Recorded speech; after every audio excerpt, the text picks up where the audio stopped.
Hi there, my name is Chris Ryan. I'm a realtor with LePage Atlantic here in Halifax, and this is my friend Ian. Hi. Ian works at Scotiabank, so I'll just introduce myself a little bit more, and then Ian will do the same. So I've been practicing real estate here in Halifax for 10 years, my 10-year anniversary, and I was the top producing individual realtor for Royal LePage for the entire province of Nova Scotia last year.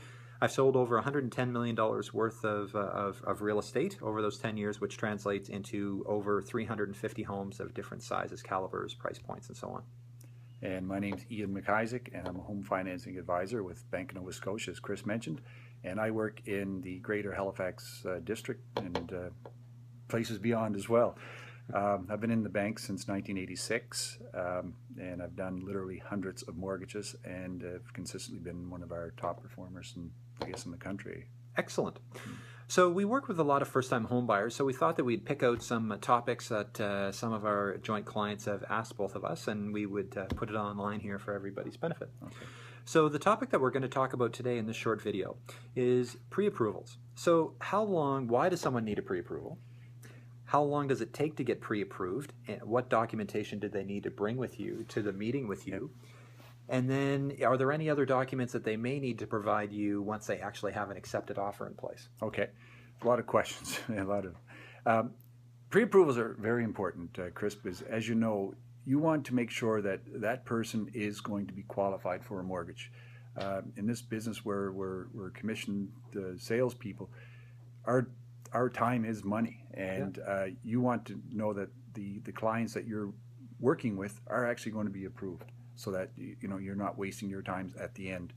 Well, the other thing too is I find I don't go out shopping with people unless they're pre-approved. Yeah. Reason being is because not only will they not be able to accomplish their goal, but the psychological cliff that they'll fall off of if they go window shopping and they find something that they love, and then they go for a pre-approval, a property that they like, they envision their family there, and then they go to pre-approval process, and then the pre-approval is declined. Yeah. And then they just go, they melt, right? And that's not fair. So do the homework up front. And that's not a good feeling at all. But anyway, it's the pre-approval process is actually quite slick. How I operate is that I can normally have a pre-approval turned back within 1 to 2 days, provided that the customer has all the necessary documentation up front. Now, for a pre-approval process, obviously we have to verify the identity of the client, so 2 pieces of ID are mandatory, that we at least know who we're dealing with. Sure. Do they have to meet physically with you? Yes and no. At some point in time, I will have to meet with that client. So the initial meeting is, I guess it's no, I don't have to meet with them, as long as they have a customer authorization signed, which allows me to discuss the terms of pre-approvals and have their signature on that form, agreeing to allowing me to talk to them and submit the documentation for credit adjudication. We're good. Okay. However, I will have to meet. The law requires me to meet that person. Yeah, just a lot of people are very busy. Oh, yeah. So yeah, but no. As far as a pre-approval, once we actually get that pre-approval in play, we can hold that rate on that pre-approval for up to 120 days. So the client has basically 4 months to, get their sort of, home purchasing in order. If at the end of that 4-month period, I would probably contact them to ask them if they want it re-extended for another 120-day period, just to allow them time so they don't feel pressured, because they don't really need all that stress when they're buying home. It should be a fairly smooth process.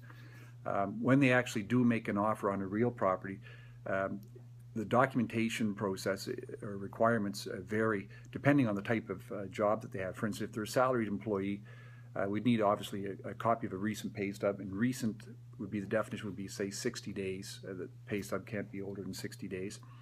I may need a letter of employment that's dated no more than 90 days out. And again, depending on where their pay is deposited, if it's a Scotiabank account, that would be probably the end of what I have to require. But if it's a new Scotiabank client, I would probably have to have another piece, which could either be 2 most recent bank account statements showing that, okay, yes, they're still employed and the checks are going into the account. For commissioned salespeople, we'd probably need notice of assessments, one for a couple of reasons. One, to show that there's no taxes still outstanding to Revenue Canada. Yep. Also to give us a sort of a good guideline as to what their income is for the last year.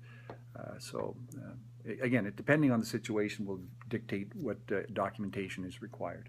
Okay. Well, it sounds pretty self-explanatory. And again, you're going to be helping them project manage the whole thing all the way through. That's correct, because it can be as broad as it is long sometimes, depending on how the employer or how that customer is set up for employment. Right. Okay, that's great. Thank you. Okay, thanks, Chris.